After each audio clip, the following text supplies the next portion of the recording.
নরেন্দ্র মোদীর সামনে ফের একবার মুখ থুবড়ে পড়ল রাহুল গান্ধী থেকে শুরু করে অভিজিৎ দেবকে। প্রশ্ন ফাঁস, চাকরি, ভবিষ্যৎ নিয়ে ক্ষোভ সবই এখন অতীত। কারণ জনপ্রিয়তার প্রশ্নে এখনো জেন জেদের কাছে সবচেয়ে জনপ্রিয় নেতা নরেন্দ্র মোদী। কিন্তু কোথা থেকে পাওয়া গেল এই তথ্য জানুন।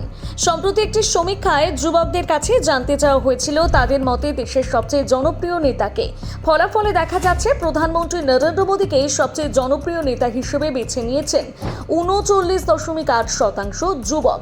অর্থাৎ প্রায় 10 যুবকের মধ্যে 4 জনের পছন্দ প্রধানমন্ত্রী নরেন্দ্র মোদী। দ্বিতীয় স্থানে রয়েছেন কংগ্রেস সাংসদ তথা লোকসভার বিরোধী দলনেতা রাহুল গান্ধী। তাকে সবচেয়ে জনপ্রিয় নেতা হিসেবে বেছে নিয়েছেন 29.9% যুবক। অর্থাৎ মোদী এবং রাহুলের মধ্যে ব্যবধান প্রায় 10% পয়েন্ট। আর তৃতীয় যে নামটি নিয়ে বর্তমানে ছাত্র যুব মহলে আলোচনা হচ্ছে, সেই অভিজিৎ দেবকে জনপ্রিয় নেতা হিসেবে বেছে নিয়েছেন 12.6% যুবক। অর্থাৎ নিট প্রশ্ন ফাঁসকে কেন্দ্র করে আন্দোলন এবং ছাত্রদের হয়ে সরব হওয়ার কারণে অভিজিৎকে ঘিরে আলোচনা তৈরি হলেও জনপ্রিয়তার হিসেবে তিনি এখনো মোদী এবং রাহুলের থেকে অনেকটাই পিছিয়ে। কিন্তু এখানেই রয়েছে আরও একটি চমক। কারণ এই সমীক্ষায় যখন যুবকদের কাছে জানতে চাওয়া হয়েছিল প্রশ্নপত্র ফাঁস বন্ধ করতে সরকার যে পদক্ষেপ নিয়েছে তাতে তারা সন্তুষ্ট কিনা, এর উত্তরে মাত্র 33.2% যুবক বলেছেন হ্যাঁ তারা সন্তুষ্ট।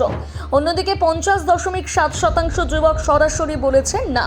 আর 16.1% জানিয়েছেন তারা এই বিষয়ে কিছুই জানেন না। অর্থাৎ জনপ্রিয়তার প্রশ্নে প্রধানমন্ত্রী মোদী এগিয়ে থাকলেও প্রশ্নপত্র ফাঁসের মতন বিষয় নিয়ে যুবকদের মধ্যে যথেষ্ট অসন্তোষ রয়েছে। অর্থাৎ আজকের যুব সমাজ শুধু নেতার জনপ্রিয়তা দেখছে না, তারা চাকরি চাইছে, নিরাপদ পরীক্ষা চাইছে, প্রশ্নপত্র ফাঁস বন্ধ করতে চাইছে। আর সবচেয়ে বড় কথা, তারা চাইছে তাদের ভবিষ্যৎ নিয়ে রাজনীতি নয়, জবাবদিহি হোক। তাই আগামী দিনে মোদী, রাহুল কিংবা নতুন কোনো যুব নেতা কে যুব সমাজের মন জয় করবেন তার উত্তর শুধু সোশ্যাল মিডিয়ার ভিউতে পাওয়া যাবে না। তার উত্তর মিলবে যুবকদের ভোট, তাদের প্রশ্ন এবং তাদের ভবিষ্যৎ নিয়ে রাজনৈতিক দলগুলো কতটা কার্যকর ভূমিকা নিতে পারে সেখানেই। আপনার মতে জেন জির সবচেয়ে জনপ্রিয় নেতাকে, মোদী, রাহুল নাকি নতুন প্রজন্মের কোনো নেতা? জানাতে ভুলবেন না আপনার মতামত কমেন্ট করে।